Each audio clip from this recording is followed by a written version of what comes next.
After my husband's death, I had to change my neighborhood because the people there, especially my in-laws, made my life unbearable. They harassed me so relentlessly that living there became impossible. Although my husband had arranged for me to live in a separate house within the same neighborhood, after his passing, his family tormented me to such an extent that they insisted I return to my family home and leave the rented house. But I refused to go back to my in-laws' place because I had no parental home of my own and I had a daughter to care for. I had always been stubborn and headstrong, which is why I never accepted living with them. I had even demanded from my husband that he get me a separate house. For a time, I had lived a very happy and contented life with my husband. Our marriage was truly one of love, and he promptly granted my wish for an independent home. Yet fate had other plans. In an instant, my husband passed away, leaving me alone once more. In the heat of his love, I had fought bitterly with my in-laws and made my feelings known to them. I was determined never to live with them. And after our wedding, I didn't stay in their compound even for a month because my husband loved me dearly, and our marriage was a union of passion and tenderness. He had immediately arranged for me to have my own separate home. But now, 10 years have passed, I am 30 years old and my daughter is 9, and I have returned to that house with no way to go back. My mother-in-law despises me utterly, and my sisters-in-law are terrified that one of their brothers might someday choose me in marriage. They all insist that I should never return. My mother-in-law, in particular, wishes that I come back only so that she can torment me mentally and exact retribution for every slight I have ever given her. At last, I summoned the courage to arrange for my own separate house. I am an independent woman, and with the help of my friend's husband, I managed to secure a small, new, and spacious room in a distant neighborhood, a place that I could call my own full-time. However, even here I was troubled by the fact that I now had to support both myself and my daughter entirely on my own. In my in-laws' home, I had no share or property. They had lived their entire lives in rented houses, never owning any land or estate. I felt the weight of isolation like a heavy shroud around me every day. I was aware that behind my back, my in-laws were likely spreading malicious rumors about me, but I cared little about their gossip. My heart was filled with sorrow and grief, and my focus was solely on ensuring that my daughter and I could survive. Without her, I might have lost the will to live.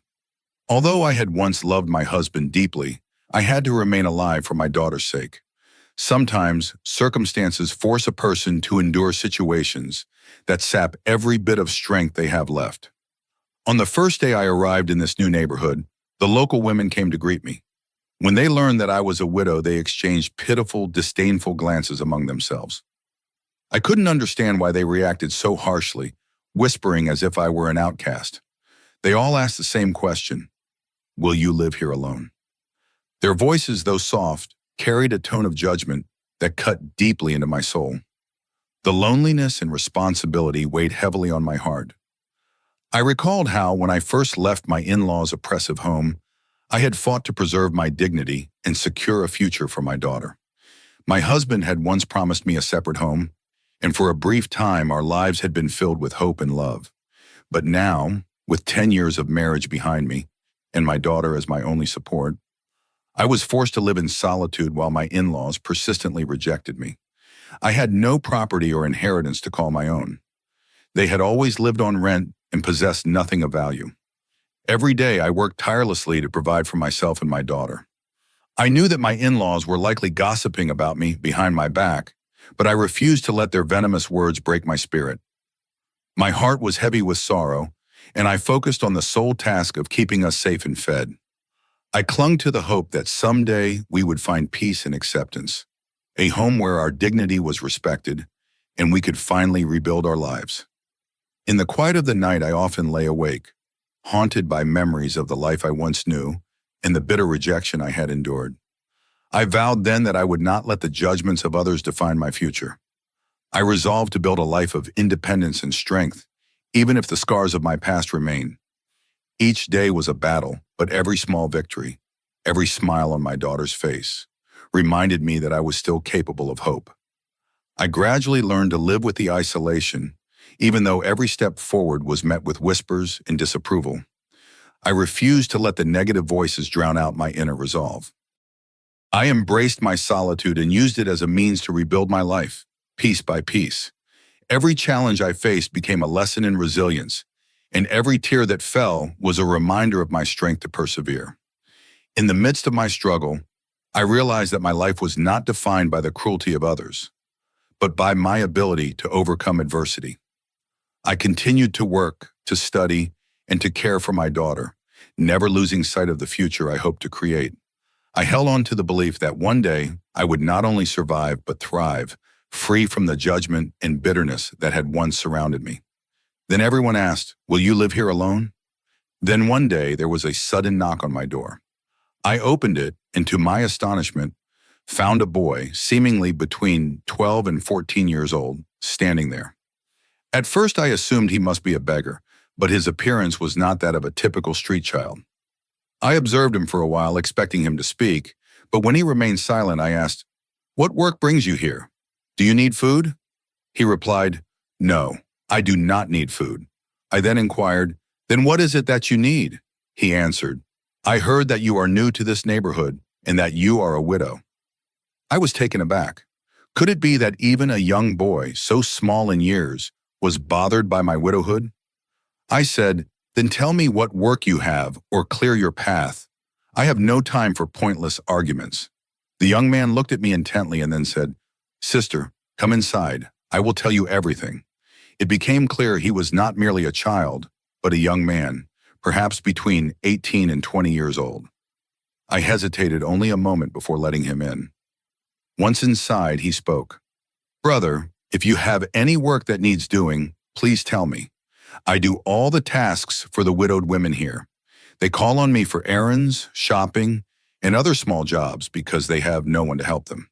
They pay me a little and I do their work. If you need help, don't hesitate to ask. I will do whatever you need in exchange for a few coins." His words surprised me. I then asked, "Is it only widows who call you, or do other women also need your help?"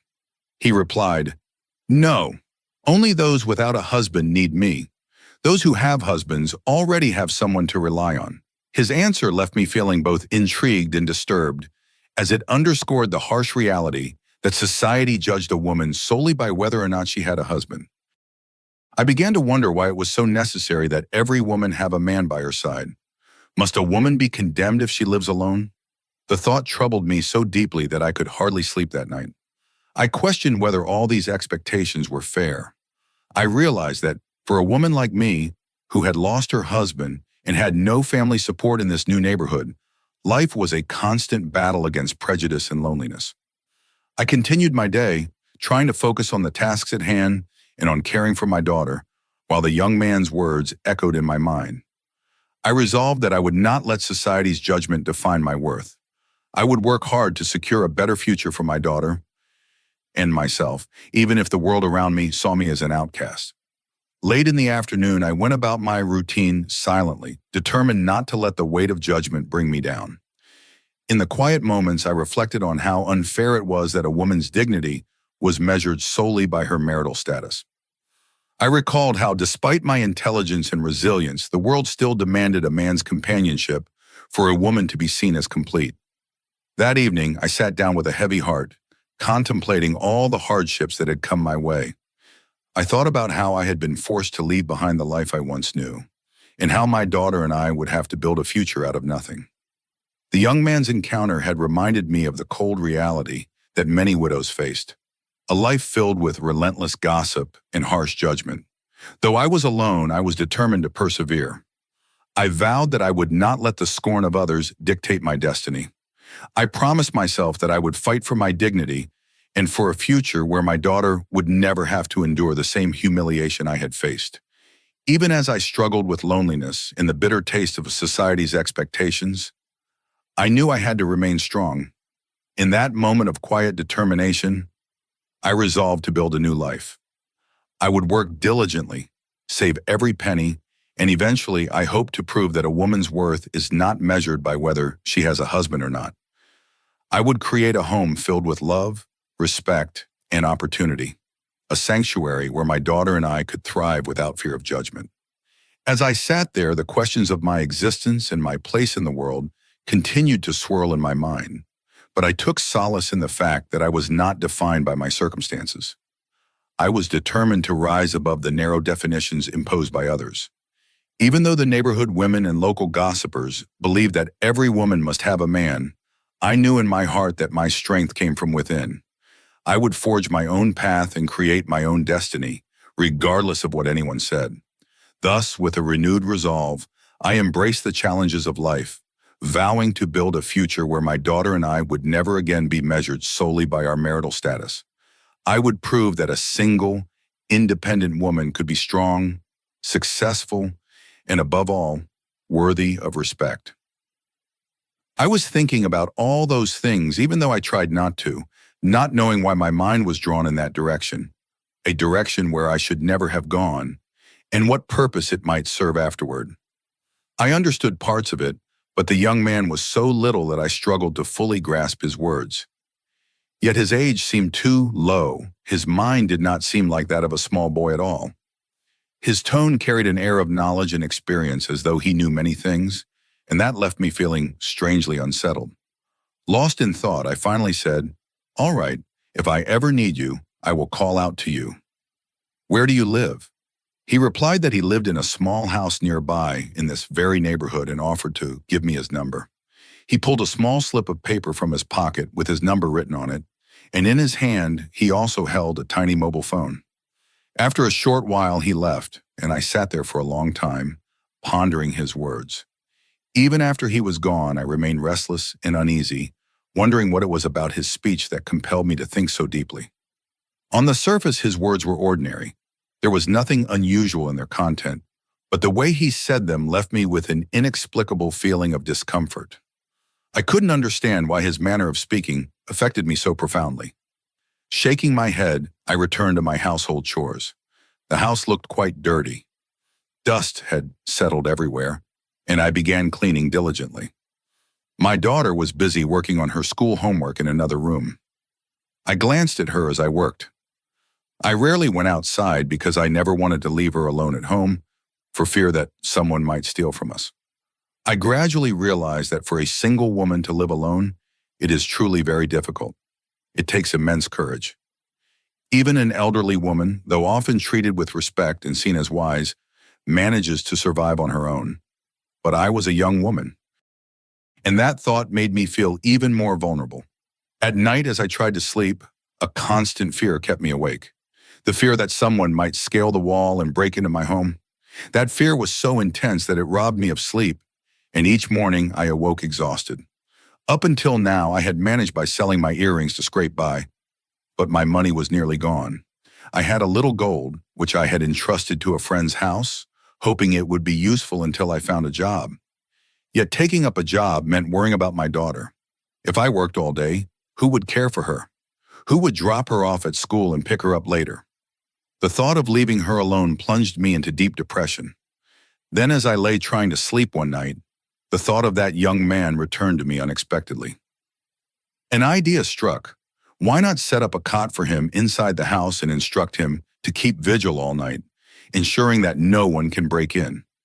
I even considered that I could manage the daily errands myself while taking my daughter along, and he could guard the house from behind. But then I hesitated. Trusting a stranger was risky.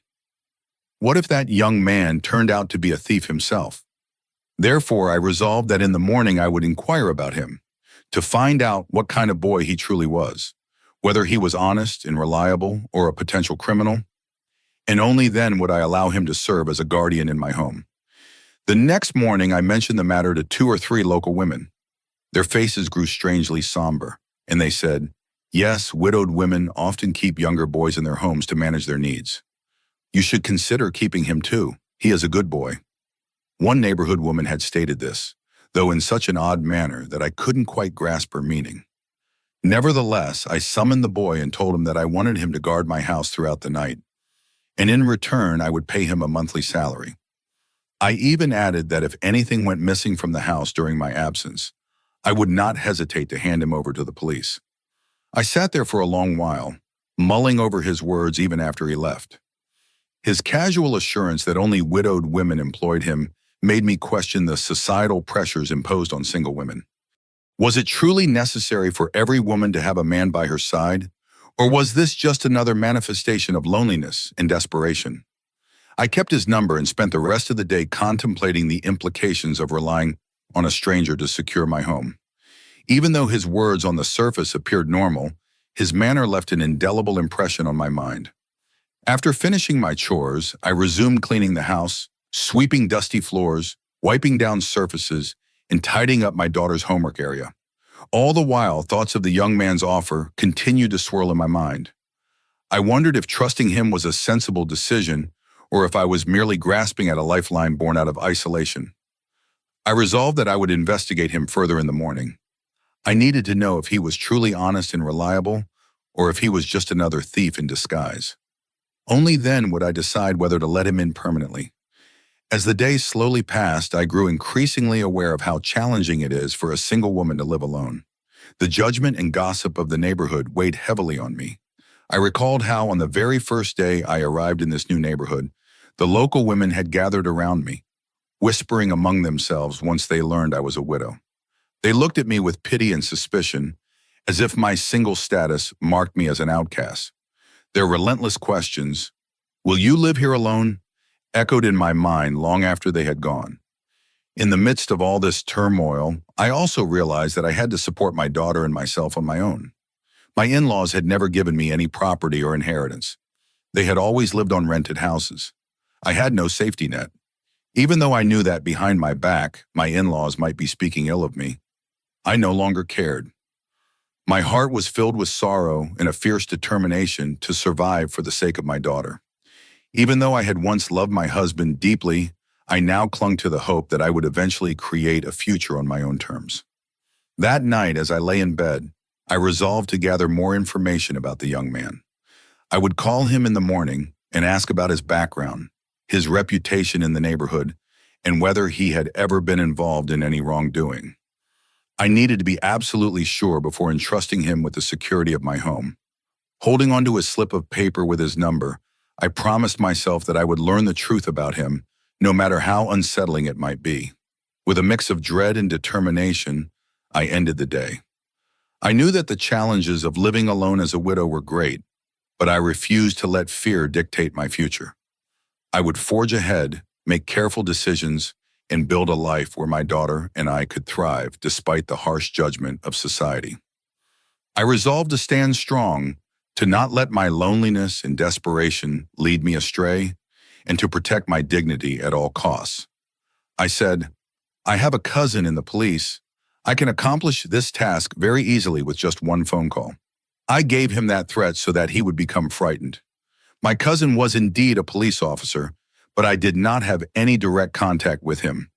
Those officers are very arrogant, and I wondered why any police officer would ever fear me. Everyone here was absorbed in their own world. I then put the boy on the cot and provided him with shelter, telling him, "Sleep here in the courtyard." After that, I went back inside and locked the door. Through the window, I saw that he was awake and playing a game on his mobile phone.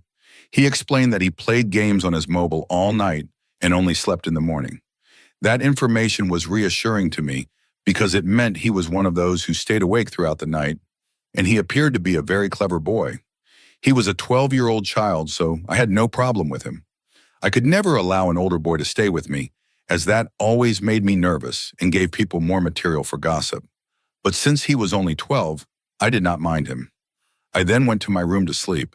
For a while, I shifted positions because I could not fall asleep, and then once again, I looked out and saw him sitting on the cot outside, still playing games on his mobile. Seeing him like that reassured me, and for the first time, I did not feel any fear. Otherwise, in all the days I had been here, I had not been able to sleep at all from fear. Today, for the first time, I embraced sleep peacefully, and I slept well. In the morning when I woke up, I felt refreshed. For the first time, I felt good, perhaps because I had finally gotten proper sleep. I went outside and saw that the boy was sleeping. He had probably stayed awake all night and was now asleep. Seeing him like that confirmed that my decision was right, and I felt content. I purposely let him sleep a little longer so that he would have enough rest. As the day broke, I woke him up and told him, "Now get up and go outside." Only come here at night." He replied, "I will go, but please make me some tea." He explained that serving food is considered a virtuous act and that providing a meal is rewarded. I told him I understood that feeding others is virtuous. I had already prepared tea and parathas for him, which I promised I would bring soon. After a short while, I warmed the tea and placed it in front of him. He began drinking as though he had not eaten in centuries. I recalled that I had not given him any food the previous night, and I felt angry with myself. I should have asked him if he wanted to eat. Perhaps he had already eaten, and that was why he said nothing. He left, and the next night he returned as usual, staying awake all night and sleeping until morning. Several days passed like this, and gradually I began to feel a sense of assurance and confidence. If I needed to go somewhere during the day, I would call him, and he would remain in my house while I left. I would then go to the market to buy necessary items, feeling satisfied knowing that someone was there watching over my home. Everything was proceeding normally until suddenly the neighborhood women burst into my house. Their intentions did not seem proper. Looking at their faces, I felt as though they had come to fight me, for they all looked angry. I became frightened and said, "Sit down, everyone. I will make tea for you." They replied, "Dear, we do not wish to drink tea. You must show some decency. Have a little pride, which is better for you." They added harshly that there was no such thing as pride within me. I did not understand why my mind was wandering to such thoughts that I should never entertain. Yet I could not help it. Even though I tried not to think about it, my thoughts drifted toward ideas that I knew were dangerous. I realized that although the boy's words seemed normal in content, his tone left an inexplicable impression on me. I pondered this for a long while. Eventually I said, "All right, if I need you, I will call out. Where do you live?" He replied that he lived in a small house nearby in the neighborhood and handed me a slip of paper with his number, while clutching a small mobile phone in his hand. After a while, he left, and I sat there for a long time, contemplating his words. Even after he was gone, I remained restless, wondering what it was about his speech that compelled me to think so deeply. Although his words on the surface were ordinary, his manner left me with an inexplicable feeling of discomfort. I shook my head and returned to my chores. The house was quite dirty. Dust had gathered everywhere, so I began cleaning diligently. My daughter was busy with her school homework in another room. I glanced at her as I worked. I rarely went outside because I did not want her to be left alone at home, fearing that someone might steal from us. I gradually realized that for a single woman to live alone is truly very difficult. It takes tremendous courage. Even an elderly woman, though often respected and cared for by others, manages to live alone. But I was a young woman, and that thought made me feel even more vulnerable. At night, when I tried to sleep, I was gripped by the fear that someone might scale the wall and break into our home. That fear robbed me of sleep, and every morning I woke up exhausted. Up until now, I had managed to scrape by selling my earrings, but my money was nearly gone. I had kept a little gold, which I had entrusted to a friend's house, hoping it would be useful until I found a job. Yet taking up a job meant I would have to worry about my daughter. If I left her alone all day, who would look after her, take her to school, and then bring her back? Such thoughts plunged me into deep depression. Then as I lay in bed one night, the memory of that young man's words returned to me unexpectedly. An idea struck.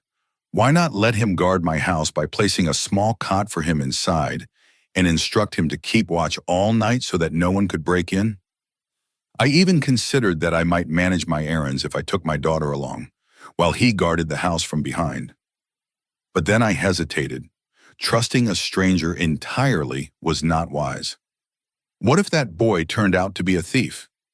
Therefore, I decided that in the morning I would inquire further about him, to find out what kind of boy he truly was, whether he was honest or not, and only then would I decide whether to allow him to serve as a guardian in my home. The next morning I mentioned the matter to two local women. Their faces turned strangely somber, and one said, "Yes, widowed women often hire younger boys to help manage their households. You should consider keeping him too. He is a good boy." A neighbor stated this in an odd manner, and I could not quite grasp her meaning. Nonetheless, I summoned the boy and told him that I wanted him to keep vigil at my house every night, and in return I would pay him a monthly wage. I even warned him that if anything went missing during my absence, I would not hesitate to hand him over to the police. After he left, I sat quietly for a long time, pondering his offer. His assurances that only widowed women called him, and that others did not left me with mixed feelings. I wondered if it was truly necessary for every woman to have a man by her side, or if society's judgments were simply too harsh. I resolved that I would investigate him further in the morning to ensure he was honest and reliable, and only then would I allow him to become a permanent guardian of my home. I then returned to my chores, my mind burdened with these thoughts as I continued cleaning my home and caring for my daughter. Even though I felt isolated and burdened by the harsh whispers of the neighborhood, I resolved to persevere, determined to build a life of dignity for my daughter and me. I vowed that no matter how difficult it became, I would not let society's prejudices crush my spirit. I was helpless and destitute, so I had hoped that, as a fellow woman, you would understand my pain and be my support. Yet instead, your words pierced my very soul. I delivered an overly emotional speech, and in response, all the other women recoiled as if struck by venom, leaving me utterly alone. In that moment, my mind spun, and I hastily gathered my belongings. I decided to leave that neighborhood for good. I called my friend and pleaded, "I cannot stay here. Please take me away from this place so that I may begin a new life." However, my friend offered only a curt, dismissive reply, as if she did not want me to come to her house. Perhaps she feared that if I came, I might cause trouble with her own husband, or that, like my sisters-in-law, she was frightened of my presence.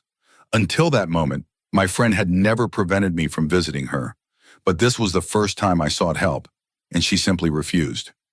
I was filled with deep disappointment and sorrow. I had expected empathy and kindness from another woman, yet instead I felt abandoned and hurt. I wondered how someone so callous could ever understand the plight of a woman who had lost everything. I believed that our shared experiences would bind us together in compassion, but instead, I was left to face my agony entirely alone. Then, as soon as I entered my in-laws' home, the people there began to speak about me in the most bizarre and demeaning ways. They launched into strange accusations the moment I stepped inside, leaving me stunned and speechless. I wanted to ask them on what grounds they were making such grave allegations, but they did not allow me even a moment to speak. They talked incessantly about my behavior, denying me any opportunity to clarify my actions. As I listened, it felt as though smoke were rising from my ears. With great difficulty, I silenced them and asked, "Please tell me, what is the matter? What terrible misdeed have I committed that you are accusing me of, such that you tarnish my character so completely? I have lived here honorably for a month. I neither visit other homes nor do I allow anyone into mine. How can you slander me in such a manner?" I had always believed myself to be a strong, independent woman. Yet today, for the first time, I felt weak and vulnerable before these women. How can I possibly stand against men if I am rendered so fragile by their judgment? My eyes brimmed with tears, but I forced them back, determined not to cry openly. For if I shed tears, they would surely believe I was telling the truth, and I would be exposed as a liar. After all, it is often those who have nothing left who resort to tears. They declared that I do not go into anyone's house on my own. Yet I have kept a 12-year-old boy in my home to fulfill my needs. Not only does he not come during the day, but I have provided him with a cot at night as well. In other words, they accuse me of orchestrating complete shamelessness in my household. They insist that I should be so ashamed, especially since I have a daughter. How can I, in the presence of my own child, engage in such disgraceful acts?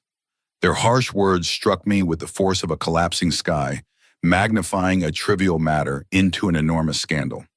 They made such a fuss over the fact that I had hired this boy to guard my home, exaggerating it to an absurd extent. I had been content, believing the boy to be harmless and useful, yet these women's minds must be so corrupted that I cannot understand their logic. I then said, "I am truly sorry for all your words, and indeed I am sorry for your way of thinking. How can your minds be so degraded as to accuse me of such heinous wrongdoing simply because I do not have a husband by my side, or because I lack a brother or a father to protect me? You may speak whatever you wish about me. Such remarks, though common when men speak of women, are especially painful coming from you. I am deeply saddened that, as women, you cannot understand the helplessness and sorrow I endure.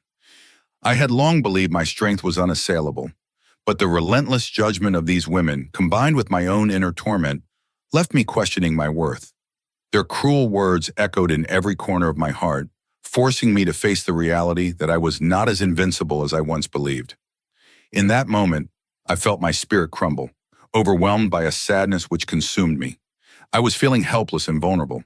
I had expected them, as women, to empathize with me, to offer their support. Instead, their words pierced me to the core. My emotional outburst left them speechless, and they eventually left, though my head was spinning from the encounter. Right then, I decided to pack my things and leave the neighborhood for good.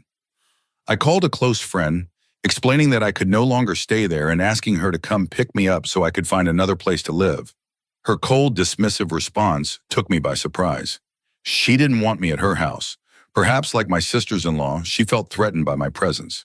While my husband was alive, my friend never hesitated to invite me over. This was the first time I had turned to her for help, and she refused.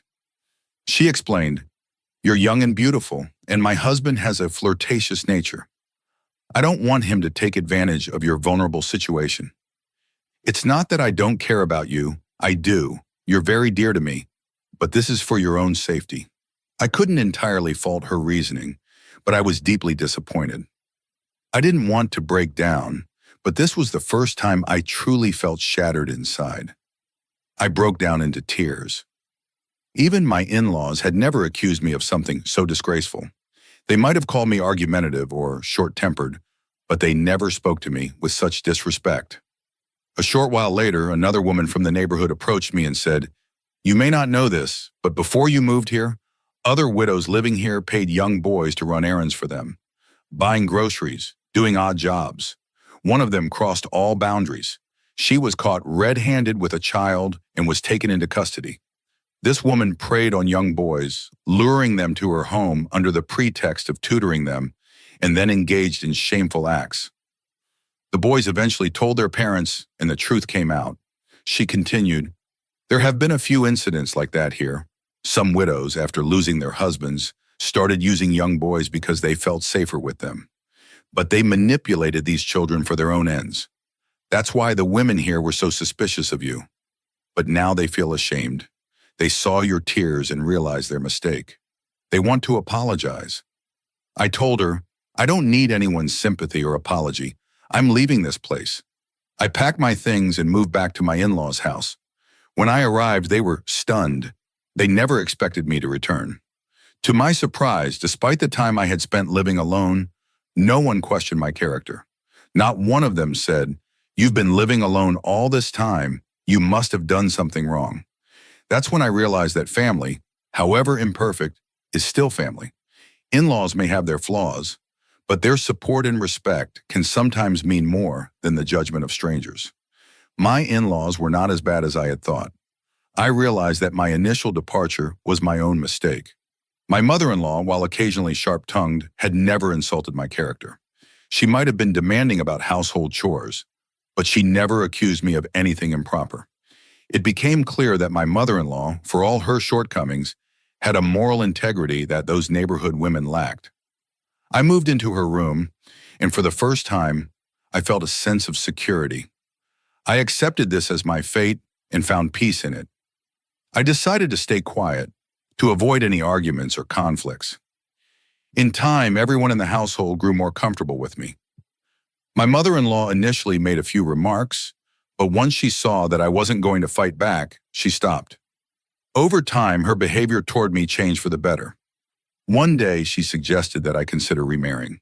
She told me I was still young and could start anew. I replied that I preferred to live with the memories of my husband rather than replace him with someone else. Hearing this, my mother-in-law began to cry. She hugged me and apologized for the past. After that, I decided to spend the rest of my life in her company, as long as she was alive. Over time, even the other family members' attitudes toward me softened, and the household atmosphere improved. To this day, when I think back to those neighborhood women and the way they spoke to me, I feel a mix of disbelief and sadness. I often recall the strange conversation with that 12-year-old boy. At the time, his words seemed oddly suggestive, and I didn't understand their implications. But as I reflect, I realize that those women might have been somewhat justified in their concerns, and perhaps even the boy himself had been influenced by the gossip that surrounded widows in our community. His words lingered in my mind for days, leaving me uneasy and introspective. In the end, I learned that while loneliness and isolation can be difficult to bear, it is often better to trust the strength of familial ties, however imperfect, rather than face the judgment and hostility of strangers. Through patience, resilience, and acceptance, I found a sense of belonging and peace once more.